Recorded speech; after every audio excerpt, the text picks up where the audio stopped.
Today, I'm going to create a flank steak and I'm going to use the reverse sear method where I'm going to smoke it for about an hour, give it that, richness, smoky taste, and then I'm going to sear it with my blowtorch. I'm going to use a basic seasoning, 1 part kosher salt, about 1.5 parts of pepper, and then a little bit of paprika, and that's pretty much it. And then to top it off, I'm going to try to make something I've never made before. I'm going to make a chimichurri sauce, and hopefully that will round this whole steak out. So I'm a fan of using fat wood just to get the charcoal going. So I just cut a little piece off and let it go.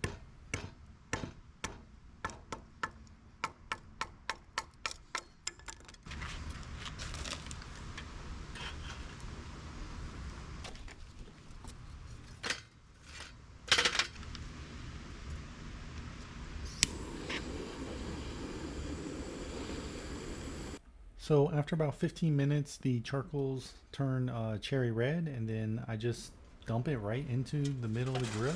And inside the grill, I do have a couple of other pieces of charcoal and some wood to give it a little bit more smoke.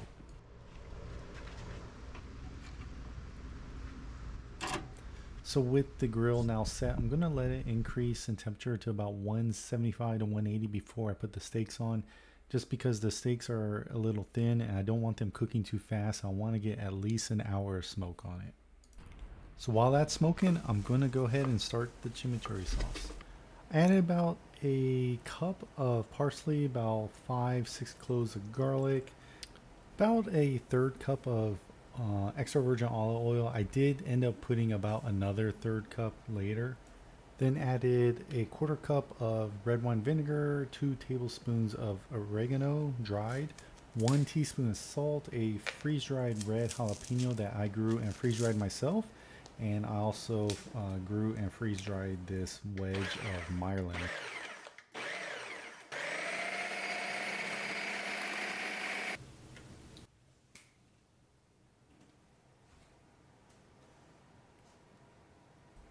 And again, I did add about another third to maybe 1/2 cup of extra virgin olive oil. I thought it was just a little too thick and wanted it to be a little bit more saucy, but it tastes great.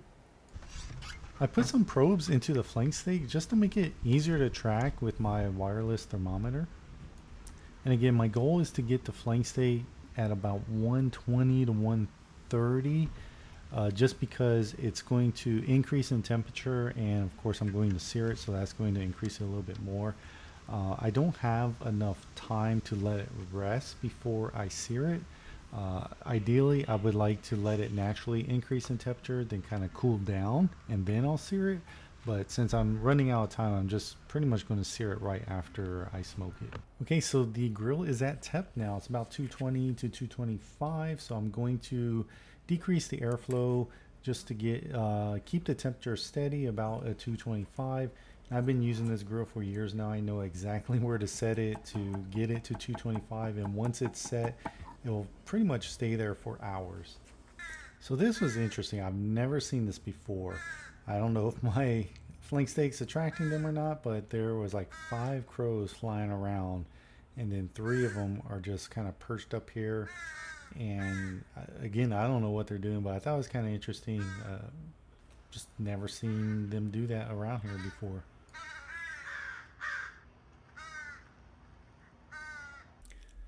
Within like maybe 2 minutes, at least that's what it seems like. This jumped from like 120 to 135. So I was like scrambling to get these off because it's a little bit more than what I wanted it to be. Again, it's going to increase in temperature. So now instead of beating around a medium to medium rare, these are going to end up being more of a medium to maybe medium well, but they'll still taste very good, just a little bit more than what I wanted. These were smoking for just under an hour, maybe about 55 minutes. I wish I could get a little bit more smoke on them, but again, it went up in temperature. The temperature is more important than the smoke. There's going to be enough smoke flavor on these. So at this point, I was rushing and I completely forgot what I was going to try to do. So I got this Wagyu beef tallow and I wanted to try to put it on there before I sear to give it more beefy flavor.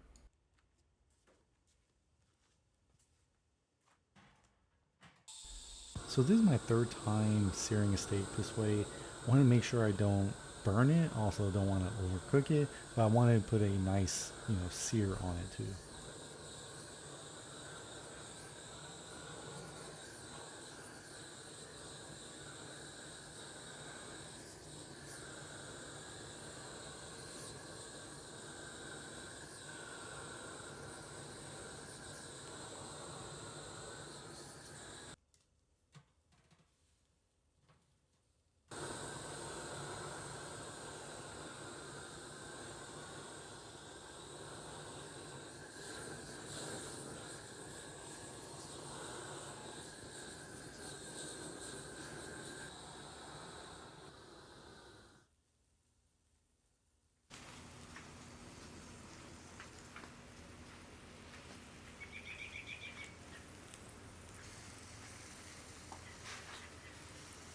So I've been watching the temperature on these. You can see here they're about 138, and this one got up to about 139, I believe. This will put it at a medium temperature. Again, it's still going to be juicy and pink. I just kind of would like it a little bit more medium rare.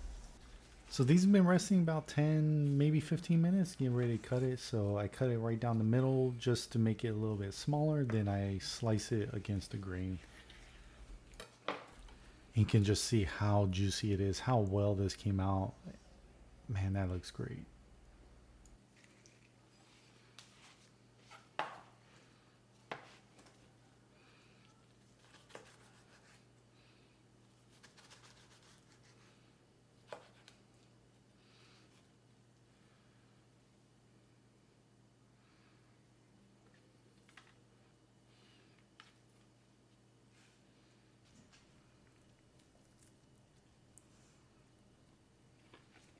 I didn't even think about it to now, but it's like, how should I put the sauce on top of the steak? I was going to put it down the middle. I thought that would look a little weird, so I just kind of put it diagonally across the entire steak and then a little bit around the plate. So this took about 4 hours after I seasoned it with salt and pepper. It sat there for about 3 hours, trying to let it penetrate some of the meat. Then I smoked it for about an hour, and then during that time I made the chimichurri sauce. So it looks and smells fantastic.